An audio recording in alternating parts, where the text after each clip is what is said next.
Welcome to you all at my YouTube channel study time with S K. Hello, this is Sonali Kumari और आज हम cover करने वाले हैं EPS 07 इंटरनेशनल रिलेशंस के यहाँ पर इंपॉर्टेंट क्वेश्चंस देखने वाले हैं हम इस वीडियो के अंदर। तो अगर आप अभी हमारे चैनल पर नए हैं तो चैनल को सब्सक्राइब कर लीजिए, हिट कीजिए बेल का आइकन ताकि आपको हमारे चैनल के रिगार्डिंग सारे नोटिफिकेशंस ऑन टाइम मिलते रहें। स्टार्ट करते हैं आज का वीडियो। क्वेश्चन नंबर 1 से स्टार्ट यहाँ पर है शॉर्ट नोट्स। आपके एग्जाम के अंदर 3 सेक्शन होते हैं EPS 07 के अंदर, section A, section B and section C. Section C के अंदर आता है शॉर्ट नोट्स। 6 मार्क्स के लिए पूछा जाता है, उसके अंदर 2 क्वेश्चंस के आपको आंसर देने होते हैं, यानी कि जो सेक्शन सी है वो 12 मार्क्स का हो जाता है। तो 12 मार्क्स के लिए आपको 2 शॉर्ट नोट्स की प्रिपरेशन तो करके रखनी पड़ेगी और ये हैं वो short notes. A, capitalism; B, anti apartheid movement; C, fascism; D, sustainable development; E, detente; F, disarmament; G, SAARC, ये सार्क सम्मेलन है; H, 3 generation of rights, arm controls and disarmaments; concept of cold war, Bretton Woods system; unipolar world, new world order; nuclear non proliferation treaty; international terrorism; game theory; Marxist approach of international relations; Bolshevik revolution; APEC, feminist perspective of international relations and international politics; national interest, distinction between international relations and international politics; Gulf War; Vienna Declaration on Human Rights; new communication technology; meaning of ethno-nationalism। तो ये तो थे वो short notes. अब आ जाते हैं questions के ऊपर। तो जो क्वेश्चंस आते हैं आपके एग्जाम में वो 2 सेक्शंस में आते हैं, वो होता है section A and section B. Section A के अंदर पूछे जाते हैं आपसे 2 क्वेश्चन और आपके पास ऑप्शन होता है 4, उसमें से आप 2 ऑप्ट करके उसका जवाब देते हैं और उसके लिए आपको 20 मार्क्स फॉर ईच क्वेश्चन मिलता है, यानी कि फर्स्ट सेक्शन में आप 40 मार्क्स अर्न करते हैं। तो ये कंफर्म नहीं होता है कि कौन सा क्वेश्चन फर्स्ट सेक्शन में पूछा जाएगा और कौन सा जो क्वेश्चन है वो सेक्शन बी में पूछा जाएगा। तो इसीलिए हम वो सारे क्वेश्चंस लेकर के आए हैं, क्योंकि आपके यहाँ पर कोई कंफर्म नहीं है कि सेक्शन ए में कौन सा क्वेश्चन आएगा और सेक्शन बी में कौन सा क्वेश्चन आएगा। तो आप सारे क्वेश्चंस को फॉर 20 मार्क्स ही प्रिपेयर कीजिए। तो क्वेश्चन नंबर 2 देख लेते हैं हम यहाँ पर। What is power, what are its elements. Question number 3, examine the position of India on nuclear non-proliferation. Question number 4, examine the goals and achievements of non-aligned movement. Question number 5, discuss the aims, objectives and role of the SAARC. Question number 6 है, discuss the factors that lead to the collapse of the socialist bloc. और बहुत ही important questions है ये, काफ़ी बार repeated है, तो आप इन सभी क्वेश्चंस की अगर प्रिपरेशन कर लेते हैं तो आपके मार्क्स अच्छे आने के चांसेस और बढ़ जाएंगे। क्वेश्चन नंबर 7 है, examine the impact of Bolsheviks revolution on the international terrorism. Question number 8, discuss the major international environmental concerns. Question number 9 है, critically analyze the impact of the new international information order on the international politics. Question number 10, describe the nature and scope of international relations. Question number 11 है, explain the causes and the impact of the Gulf War. और circumstances भी पूछे जाते हैं कि वो क्या circumstances बने होंगे जब गल्फ वॉर हुआ था। क्वेश्चन नंबर 12 है, discuss the causes of the first world war. First world War के कॉजेज क्या थे, कंसिक्वेंसेस भी पूछे जाते हैं, तो आप उसके लिए भी प्रिपेयर करेंगे। क्वेश्चन नंबर 13 है यहाँ पर, right a short note on international monetary fund. IMF के ऊपर आपको यहाँ पर शॉर्ट नोट लिखना है और ये 12 मार्क्स में पूछा गया क्वेश्चन है, सेक्शन बी के अंदर आया था ये।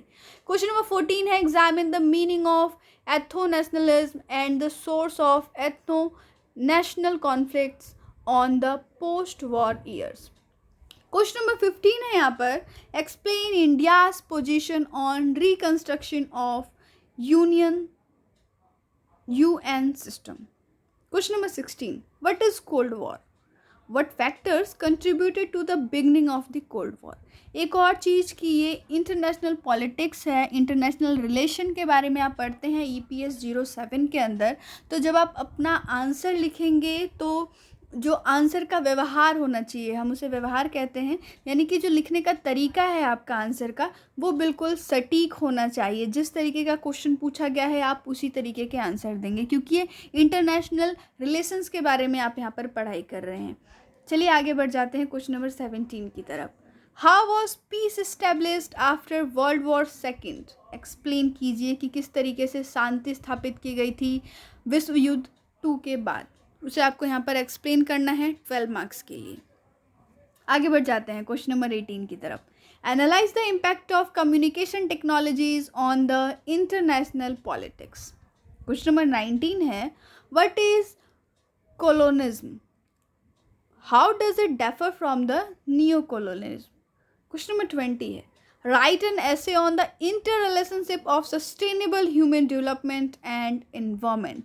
सस्टेनेबल ह्यूमन डेवलपमेंट पे बहुत बार पूछा गया है आपके एग्जाम में, तो आप सस्टेनेबल ह्यूमन डेवलपमेंट को एज अ शॉर्ट नोट भी प्रिपेयर करके रखिएगा। क्वेश्चन नंबर 21 है, describe the origin, history and objectives of the European union. Question number 22, briefly examine the distinct features of the state in the developing world. Question number 23, what are core features of fascism, और फिर उसे discuss भी कीजिए। Question number 24 है, describe the consequences of second World War. Second World War के consequences को आपको describe करना है for 20 marks. Question number 25, examine the role of Boleshevik in the Russian Revolution. Question number 26. What are the characteristics of third world? Third world की characteristics को आपको यहाँ पर लिखना है, बहुत ही इंपॉर्टेंट है ये।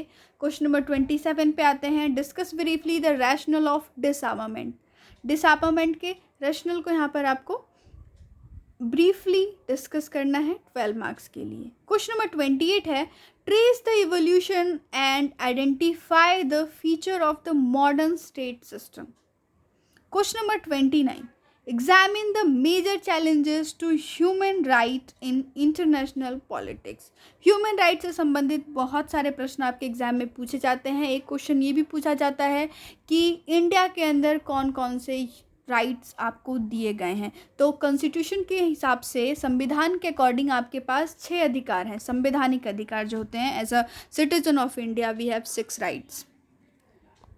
क्वेश्चन नंबर 30 पे आ जाते हैं अब, describe the aims objectives of the association of South East Asian nation. ASEAN जिसे हम कहते हैं ASEAN, उसके ऑब्जेक्टिव्स और एम्स आपको डिस्क्राइब करना है फॉर 20 मार्क्स।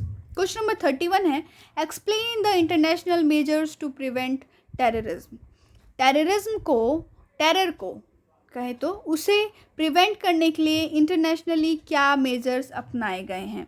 क्वेश्चन नंबर 32 है, the nuclear arms race is different from all previous arms race.